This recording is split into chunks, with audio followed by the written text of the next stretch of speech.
Hello, everybody, and welcome to episode 29. 29, I believe.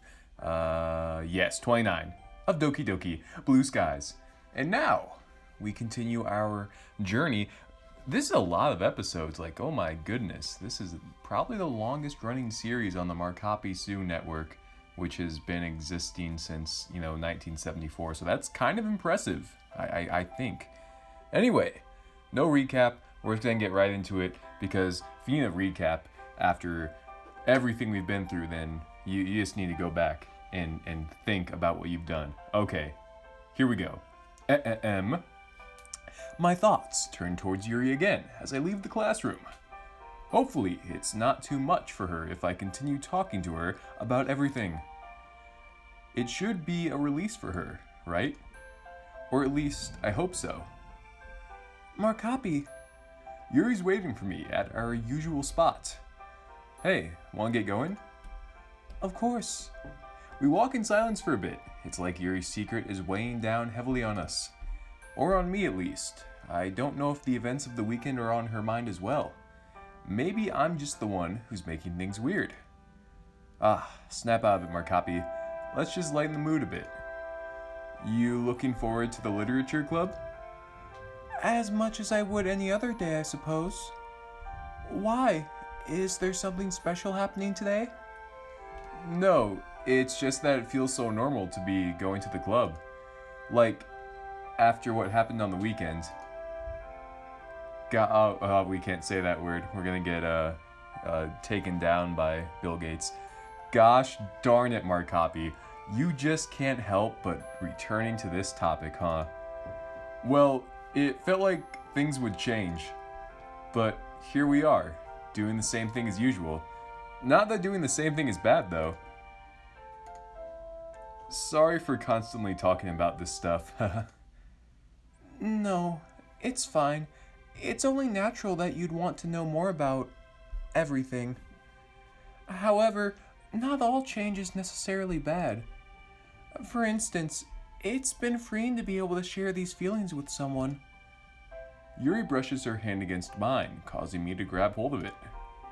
Yeah, I'm definitely glad that change happened. We arrive at the club room and step inside. For once, it seems like Yuri and I are the last ones to the club. We haven't seen the gang in a while. It's been a few episodes. Monica looking cute as heck. Gosh darn, she's cute as heck. Dude, what even was her voice? I don't even, we'll make something up. Well, looks like the lovebirds are late. Had a secret, tryst on your way over here? A blush spreads across Yuri's face that makes even me feel embarrassed. No, besides, we're not even late. Thou doth protest too much, methinks. Save it, Shakespeare. That is from Shakespeare, actually. Hamlet, to be specific. Trust in Yuri to know every single literary reference there is. Don't tell me we're gonna start a unit on Shakespeare in the club now. Haha, don't worry. I wouldn't inflict that on you guys. Not right now, at least. I can't tell if she's being serious or not. Anyway, now that everyone's here, we can start our meeting. Natsuki and Sayori pop out of the closet to join the conversation. I guess Sayori was helping reorganize Natsuki's manga or something. Markapi! Yuri! You're finally here! Finally? What's that supposed to mean? Obviously, it means that you two are slowpokes. How many times am I gonna have to say that we aren't late? Haha, all in good fun, Markapi. So, what did everyone do over the weekend? Oh, do we have a story for you, Monica? The weekend. It's kind of surreal to think that people were going about their days normally while Yuri and I were talking about such dark subject matters. Homework and manga for me. That sounds about right. I had to do some part-time work, too. Oh, what kind of work is it? I bet it was something cute, like a waitress job at a maid cafe. What? Who do you think I am? It was, you know, this and that. Sayori, what did you do? Guess she doesn't want to talk about it, given her sudden change in subject. Maybe she really is working at a maid cafe. I caught up on sleep. Sayori, you sleep in every day. There's no way you need to catch up on sleep. Meanie, you can never have too much sleep. Ha, I can definitely relate to that. I never have enough sleep myself. She sighs, a smile on her face. Not only do I have cram school and tennis practice every day, but I also have to deal with class rep and club duties. Geez, humble brag much? Don't you ever have any time to yourself? Free time. To be honest, I'm busy so often that it's kind of foreign concept to me. That's what I get for signing up to do so many things though, ha. It can be truly surprising what a single person is capable of. Oh, that's just an exaggeration. There are lots of downsides to this kind of lifestyle. Monika's face visibly falls. It does sound kind of hellish to not have time to yourself. Does she even hang out with friends outside of school? Enough about me. What did you do, Yuri? Yuri gives me a pleading glance. Yuri and I hung out over the weekend. We talked a lot about stuff. Wow, what a lovey-dovey couple you are. Thanks for saving the PDA for the weekends. Haha. Natsuki pantomimes barfing, causing Sayori to giggle. When you guys start dating, I'm going to return all this teasing tenfold. Isn't that right, Yuri? I suppose so. Well, looks like we all have supremely exciting lives, eh? We're really living on the edge, all right. How about we keep up the excitement and share our poetry now? Crap, I totally forgot to write a poem. We haven't written a poem since like episode 8. I don't know what we're kidding. Hold on. I kind of have to talk to Yuri first. Privately. Yuri shoots me a curious look. Huh? Alright, we can just... It might be a long conversation, so you guys can go ahead and share poems first. Is everyone else okay with this? Yuri? Everyone nods in affirmation. Okay then, don't take too long. You bet I'm gonna take as long as possible. Alright, come on Yuri, let's step outside for a bit. Water break time. Okay, we are ready to go. I hope you are as well. Get those ears ready to listen. So, what was it that you wanted to talk to me about? Oh, well, to be honest, I needed a distraction because I forgot to write a poem. Markapi. Sorry. Wait, don't go back in. Yuri sighs, then smiles patronizingly. Thanks for putting up with me. And now that I think about it, there's something I wanted to talk to you about anyway. I actually thought of it during the conversation back inside, but... Yuri, are you gonna tell the others about your self-harm? No! She immediately panics at my question. I didn't mean right now. Sorry, I just meant eventually. When you're comfortable, of course. I see. Sorry, Markapi, but I don't know if I'd ever be able to tell them, even in the future. Why not? Wouldn't you want your friends to know what's going on in your life? They could provide as much support as I do, only multiplied by 4. No. No? Yuri looks down at the ground, not meeting my eyes. I can't. I wouldn't be able to stand it if they started treating me differently. Can't things just stay the same? Please. Yuri, you even said it yourself. Sometimes change is necessary. I didn't say that. I said that change isn't necessarily bad. But in this case, it's neither necessary nor positive. All it will do is change how others see me. But how can you, well, get better without people supporting you and standing by your side? Look, Markapi, even you see me differently now. Don't try to argue otherwise. It's only to be expected. I know you're trying your best. Yuri, Please, just let this matter go. Alright. If you're not comfortable talking about it, I won't force you to. Thank you. Now if you'll excuse me. She slides open the door and slips through. I can't help but feel like this is a conversation that we'll return to later. At least she knows where I stand on the subject. Of course, it's difficult for me to understand her point of view sometimes, but I really do think that she could confide in others too, not just me. For now, though, I have to figure out an excuse for forgetting my poem. I guess we didn't have to think of an excuse, because I'm guessing we're going to transition to the next day. So, what's with us not writing poems anymore? Can someone shed some light? Ah, the living room. Many events have gone down in this very living room. It's crazy to think about how fast time is flying by. It seemed like only yesterday I found out about Yuri's self-harming tendencies. As I'm absent-mindedly thumbing through my phone, I'm once again reminded that February has already started. The past few weeks felt like they hadn't even happened at all. Well, I guess that's not strictly true. I mean, yeah, in many ways, life remained the same. We are still a couple, school hasn't changed much, we still go to the literature club. But despite that, but despite the apparently normality, things feel different. For obvious reasons, I guess.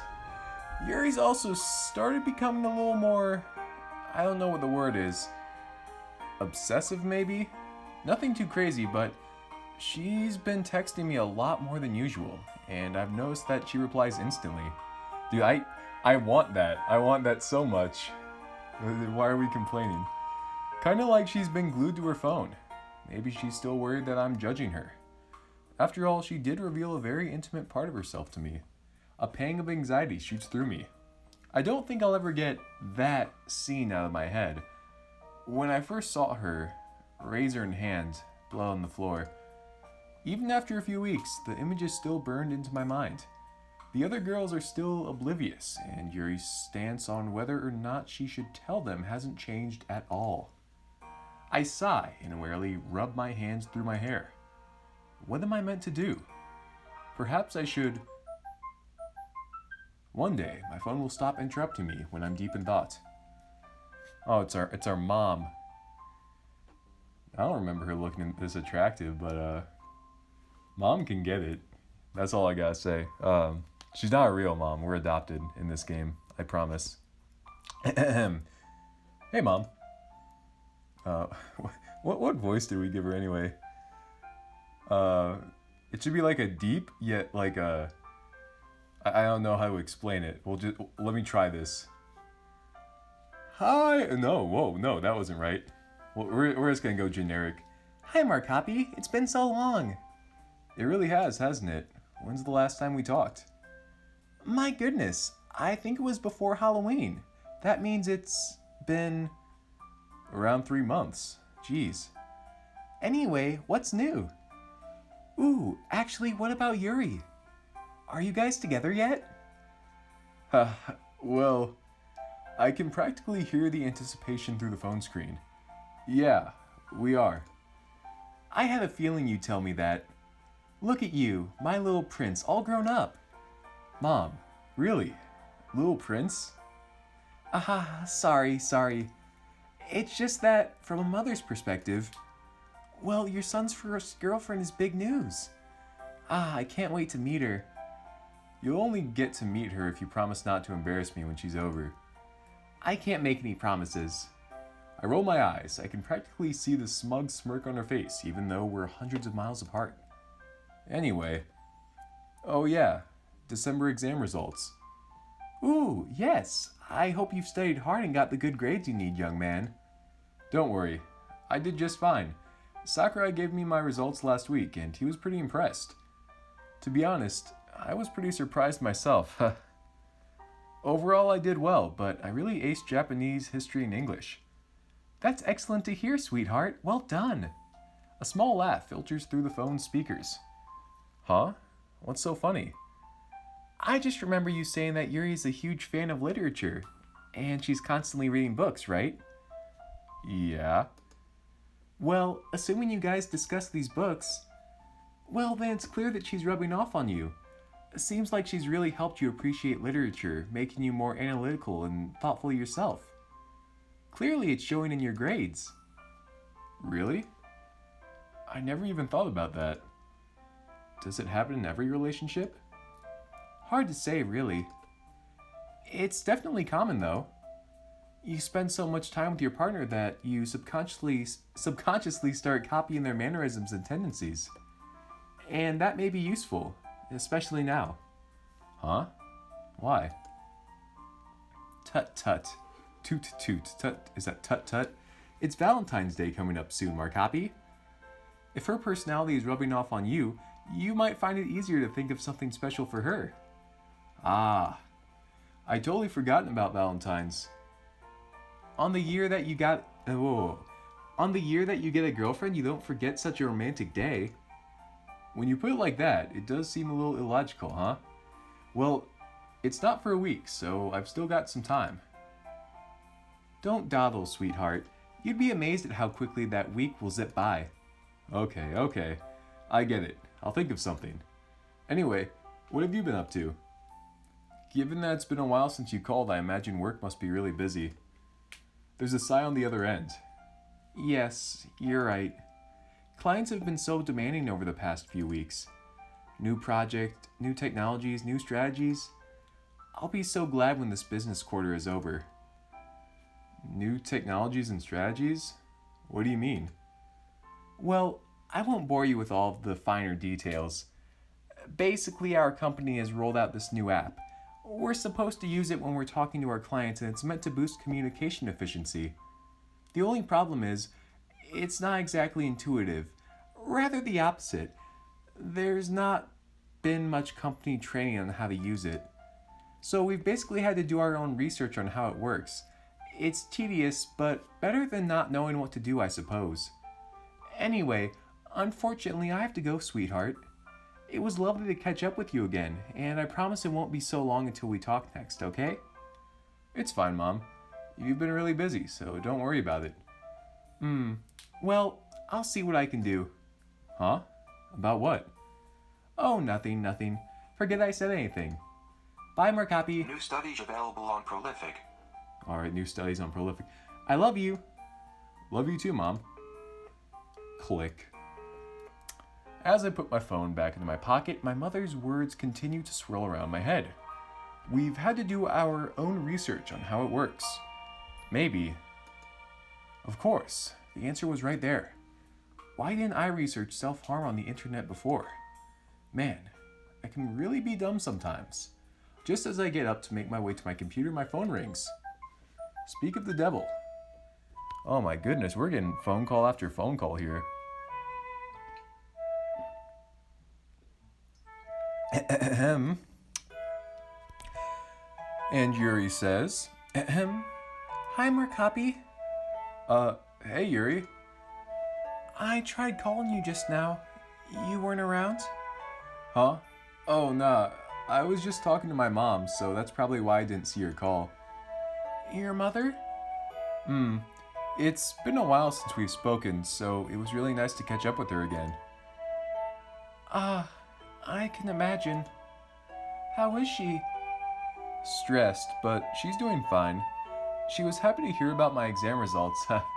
Guess that parental instinct never goes away, huh? I laughed to myself before realizing what I've just said. Oh. Sorry, I meant like... It's okay. There's an awkward silence for a moment. Anyway, I was wondering... Can you come over?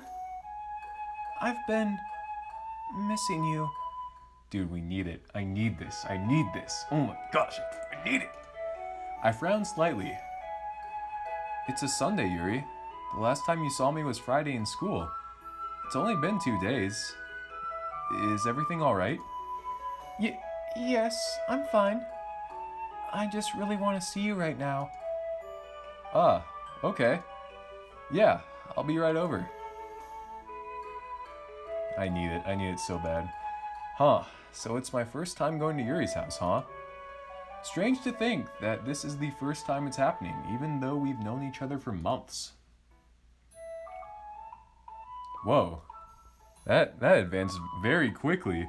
I thought maybe we would run into a fellow student on the street. No, we teleport to Yuri's room, kiss her, and we're on the bed. Like my goodness, this has advanced so quickly. I'm excited. I'm like half erect.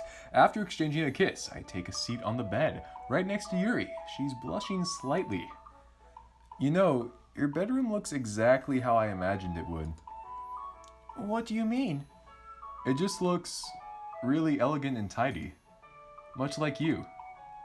And of course, only you would have a huge bookshelf right next to your bed. How many times have you tried to reach over to the bookshelf while you were snuggled under the sheets? She smiles bashfully. It never stops being heartwarming. Maybe a few times. By the way, Markapi? Would you like to see my, Get your mind out of the gutter, Markapi. Your... what? I'm painfully aware of the suggestive tone the conversation has suddenly adopted. Judging by the furious blushing on Yuri's face, it's safe to say that I'm not the only one. I'm very curious what it is. Although, you'll probably think it's really weird. Wait, are we thinking of different things? She reaches towards her desk and pulls out a medium-sized black box. Well, you remember how I said I had a knife collection? This is not what I was expecting to see. A wave of understanding washes over me. I have to fight the urge to laugh at myself. My God, this situation could have been made a million times more awkward. Oh, you want to show me your knives? And not your massive honkers? You're not weirded out by it? Nah, at one point I was tempted to get you a knife for Christmas, but I figured you already had a few. Besides, I don't know what types of knives you like. I'm kinda curious, to be honest. I've never met someone who collects them. So yeah, go ahead. Apprehension is still visible on her face, but after swallowing nervously, she gently opens the lid. Wow. You weren't kidding when you said you had a collection, were you? Sorry, I know it must have been really weird. I don't know why I even suggested it. She moves to snap the lid shut, but I reach out and gently grasp her hands. Surprise flickers across her features as she looks at me. If I look closely, I can detect shame in her eyes. It's not weird at all. I accepted who you were a long time ago, Yuri. Please don't feel ashamed. Plus, I really want to see the knives of yours. Really? I smile reassuringly at her. Yes. If you're sure. She gingerly reopens the box and pulls out a small knife. Is this one a dagger? It looks a little too small to be a knife. It is indeed. This one actually comes from the 18th century, and if I recall, it's also from Spain. Spanish, huh? I slowly take the dagger from Yuri and hold it in my hands. The hilt is silver. The blade comes with a golden sheath. Carefully, I unsheath it. Are we gonna cut ourselves on the knife and then she's gonna lick our wounds like in the original game? Place your comments down below. Yes for yes, no for no. If it is yes, I will kiss each one of my subscribers on the ear. This one isn't particularly sharp, but I would still recommend exercising caution. I turn over my hand. It's not exactly a large weapon, but the craftsmanship is undeniable. During the Renaissance age, a dagger such as this one was actually used as part of everyday dress. In fact, daggers were the only weapons that commoners were permitted to carry. The dagger was very popular in Spain, where it was referred to as either a daga or a puñal. I sheath the knife and hand it back to Yuri, who puts it back into the box. You really know your stuff, huh? It's really admirable how intelligent you are. Books, science, knives. Is there any limit to your knowledge? She blushes and averts her eyes into the box. You're too kind, Markapi. My eyes are drawn to a rather large, curved knife that sits in the middle of the box. Wow, this one has a really cool shape. I wish I was curved. As you move away from the base of the blade, it curves to the side, to a point where the head is at a very different angle. Ah, this one has a fascinating history. Her face has lit up and passion flares behind her eyes. It's the type of fervor I see only when she's talking about her books. It's actually called the, Kukri? Is that Kukri? And it's an icon of Nepal. Or nipple, as the foreigners say. Do you see how the head of the blade is at an angle?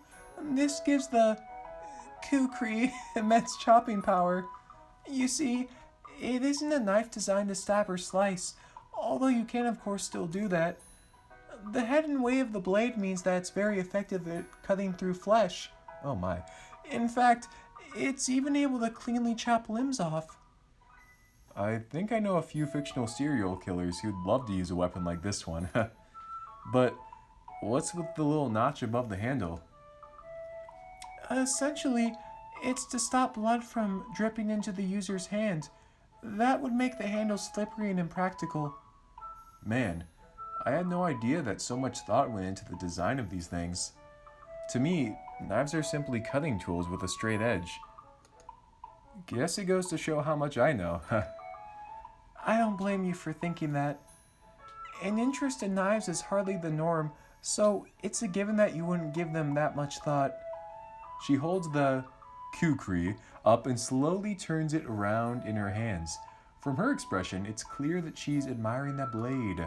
I'll admit that it's a little unusual. After all, if someone told me that one day I'd be looking at my girlfriend admiring a dangerous weapon, I wouldn't believe them. But being with Yuri, it's opened my eyes. It's helped me see that people have a variety of interest. In a way, it's refreshing to see such uniqueness in a person. What is it about knives that you like so much?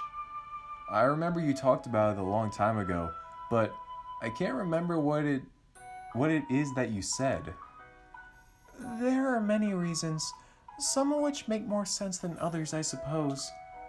Let's start with a simple reason, the craftsmanship. An untold number of hours go into creating the knives as you see them. The weight, the feel, the sharpness, the length, the design, the color, the girth. There's also the rather dark association that knives have. Markapi, am I wrong in thinking that there's something inherently fascinating with the macabre? We're taught to fear the darkness, but there's something so intriguing about it. You know, if I think about it, I can see what you mean. Like, if we take Halloween for example, it's pretty much a festival dedicated to the dead, right? Yeah, it's pretty commercialized, but I've always enjoyed it. Telling ghost stories, scaring each other, seeing all of the gruesome costumes people wear. Yuri nods in earnest.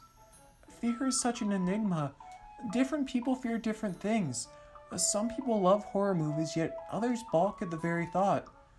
And when it comes to knives, well, you only need to look at the world around you to see what kind of reputation they have. And knives never judge you. Have you ever used these... Oh, well, we're just coming right out and saying it.